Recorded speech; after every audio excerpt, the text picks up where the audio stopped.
Okay,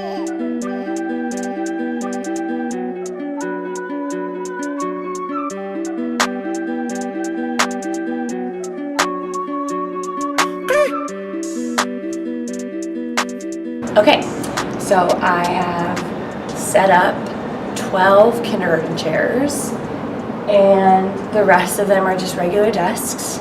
Class doesn't start for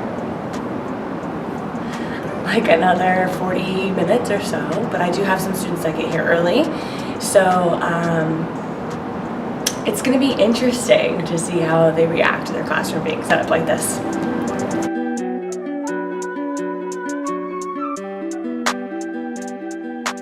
For this performance intervention, I am intervening on my everyday class of COM 150, and I'm basically taking out 12 of the normal size desks and substituting them with kindergarten sized chairs to make my students think through what it means to not have to question whether or not they'll fit inside a classroom or a desk, and to really make them think about what it means to have a normative body in a society that privileges that normative body. I am doing this project because it is super important that we think through what it means to have thin privilege and also like able-bodied privilege. I want us to think through how so often people walk into a classroom or a diner or a bathroom, or they get on a muni bus and they don't have to think about whether or not they're going to fit. They just walk into the bus or they walk into the classroom and they pick a seat. Whereas people who have non-normative bodies or people with disabilities have to consciously go through the process of thinking, okay, where can I sit? Is there going to be a seat available for me? How do I make it so that I'm not being like hyper visible in the sense that it makes me feel super awkward? And I don't think we have enough conversation surrounding this, so why not do a conversation where I am in a position of power of being an instructor with my COM 150 students?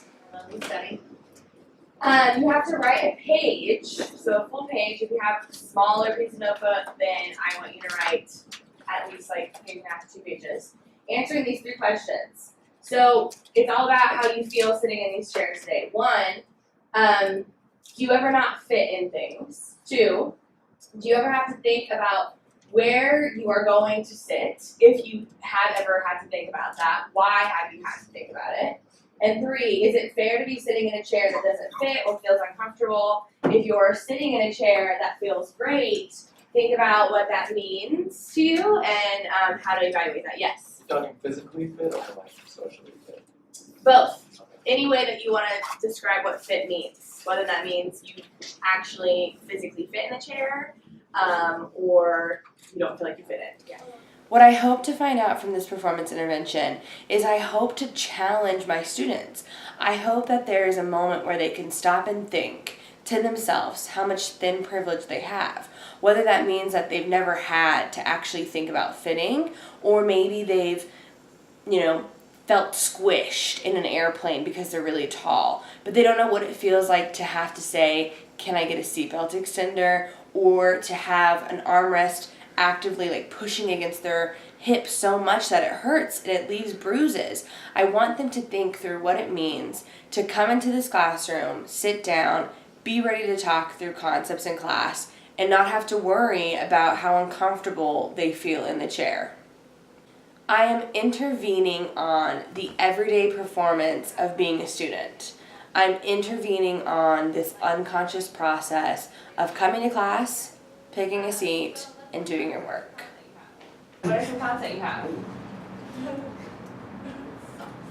Why does it suck? My ass hurts. Okay, I'm not sitting in the chair anymore. It's so uncomfortable. It's uncomfortable, okay. My leg hurts. Yeah. So you feel like a big ass kid. Okay. Yeah. Honestly, I was getting so frustrated because I couldn't see over Manny. I was getting so mad at him. I was like, can you move? But it wasn't his fault. For those of you who are sitting in small chairs, how was it to write a whole page? It's not And my knees are like to my forehead. Yeah. Right. You can't write. Okay. Finish as quick as possible, not only to get a spot, but also to not have to write in that position. Yeah. I heard somebody saying that it felt demeaning. Personally, I think you said it felt demeaning. Yeah. Why? I don't know, I feel like, I don't know, I saw someone did a desk and I was like sitting in like a small ass chair. They were looking down on you. Yeah. Yeah. Well, if you look at all the chairs, they have pictures of damn kids on them. Like, So in order to do this performance intervention, I'm using performance as a theory and a method, and then fatness, not necessarily fat studies, and monstrosity paired together.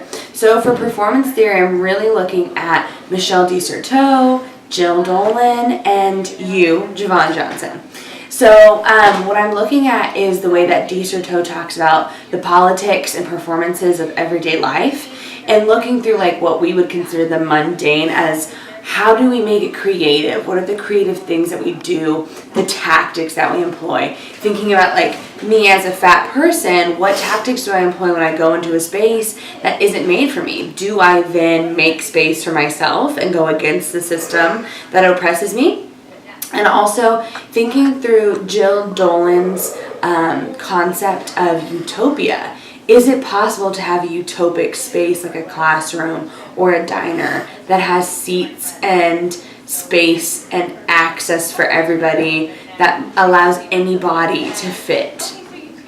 And thinking about what you, Dr. Johnson, have said within Killing Poetry about these possibilities. So what are the possibilities that we have when we have a space that is built on equity, built on the fact that everybody can fit?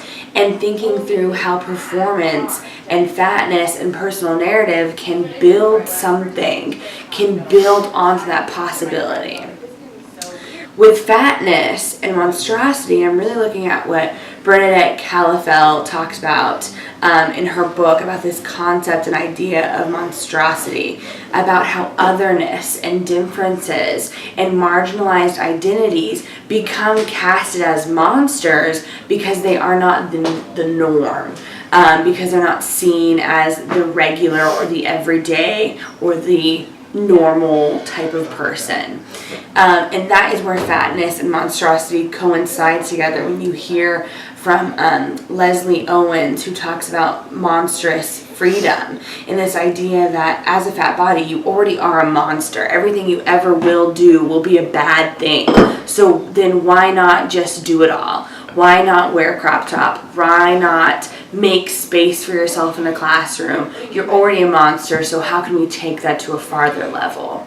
And also thinking through like Marilyn Wan's work within fat studies to take it away from being the object of the study, but rather the subject, to talk through what it means to be a fat body in a society that's not made for you. So how does it feel to be fat in a classroom, to be the instructor of a classroom that you know you can't fit into? My choice does not disregard my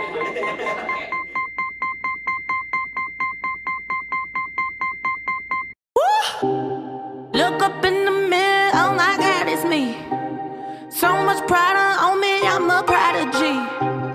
I'ma do my thing, no apologies. Coconutty rose in my skin regime. Mirror, mirror on the wall, tell me what you see.